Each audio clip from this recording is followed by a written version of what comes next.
Hey guys, welcome back to the channel. It's George, and today we have the Vevor ZT40H magnetic drill set that includes 11 weld-on shank style cutting bits or coring bits.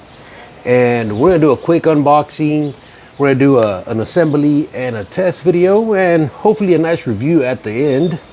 Now we do have a lot of scrap metal, and we're just gonna try to punch holes and see what it can do. We also have some anchor lube here, some hawk wash, and 11 different bits to choose from. Now there's different options. I'm going to give you a close-up here. So you can get the machine by itself with 11 pieces, 2 pieces, or 6. And something like this is going to help prolong your cutting bits from burning up or breaking up. Another thing is the price point on here. This is $211.99 as of today, or we can call it 212 bucks. I think it's a nice entry point for a do-it-yourselfer or a beginner, and it'll make a nice tool to add to the collection. So I think we should open this up and see how it looks and how it performs. And it's pretty windy, so hope y'all can hear me in the video. I'm also using my new mics that I bought about 2 years ago.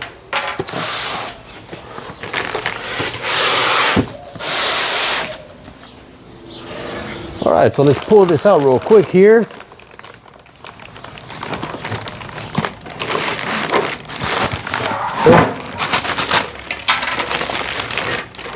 All right, so let's look at the accessories here. We got a drill chuck key. We got the coolant tube. We got the hex keys or Allen keys. We got 3 hand cranks. We got a drill chuck. We got a strap or a rope there. We have the weld-on shank, the user manual. We got the coolant tank and bracket there, and then we got the thimble, and we got the coring bits. And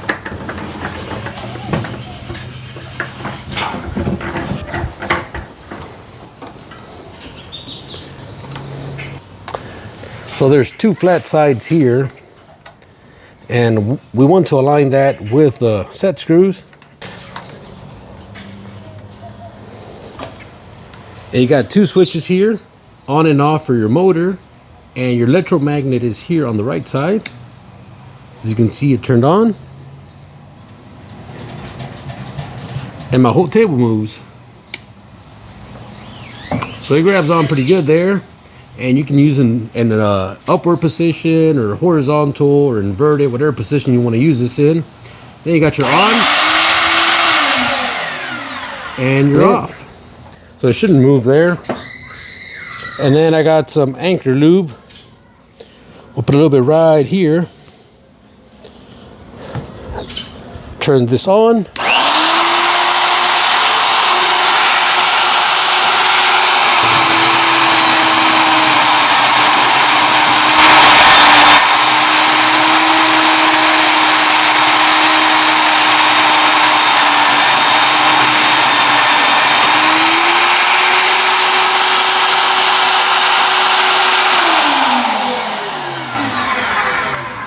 Now we're going to turn the magnet off, remove the mag drill,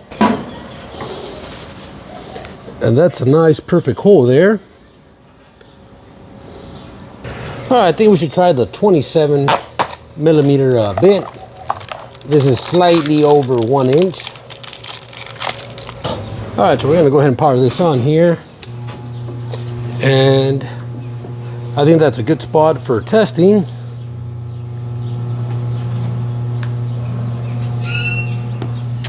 So we're going to power on the unit.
just trying to see how far down we're at.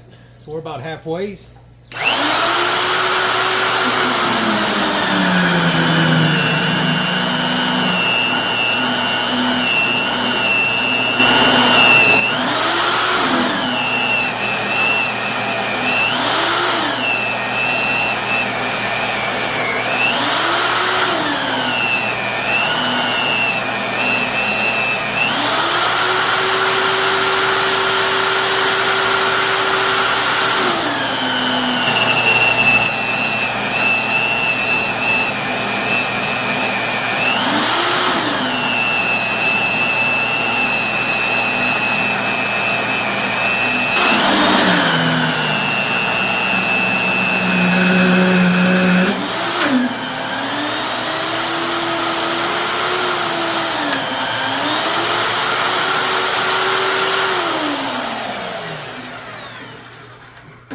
And once again, I'm going gently on the pressure since I don't want to burn through my bit there and I don't want to make a hole through my table. As you can see, we have a nice cut there. Turn the magnet off and you can see that's loose there. So I'm going to clean up some of these shavings here and I'll give you a close-up right now.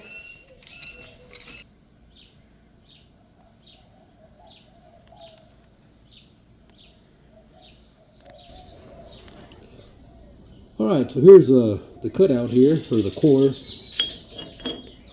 You can see how much of the material is cut out. And here we have the Vevor mag drill. Once again, we didn't use the coolant reservoir here. We had some paste by Anchor Lube. Let me move this out of the way. So I really like how basic this is. You got your magnet on and off, and your on and off for your motor. Now this doesn't move, what do you call it, like too easily.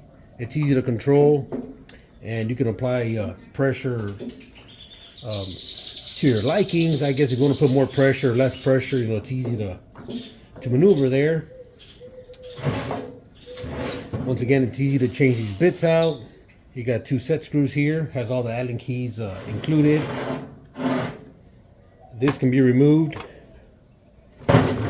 Other than that, it worked flawless. I only tried it in the vertical position here. Don't really have much to do unless I want to put it under my table, make a hole upwards. But other than that, it worked excellent. Highly recommend it. The price point is also it's very attractive. You have all the cutting bits as well.